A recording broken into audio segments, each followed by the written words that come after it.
Hi guys, it's me, Randy Ubal, your Filipino teacher here in Thailand. Welcome to my Kain serye. And bago man lang matapos tong school year na to, gusto ko lamang magsumbong sa inyo guys. Alam nyo ba guys, na 2 beses na akong nasita nung ulo ng mga foreign teachers dito sa school. Tinagalog ko na yung head kasi baka mamaya dumaan pa sa FYP niya.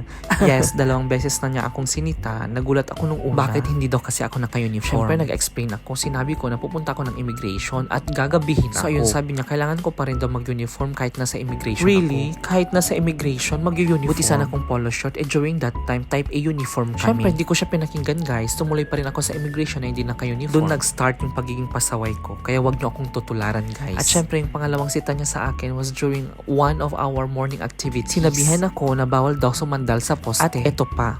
Wag daw akong magpaypay. Ang init. Pero mas lalong uminit yung ulo ko talaga. In the end, sumunod pa rin ako. Wala akong magagawa eh. Boss ko siya.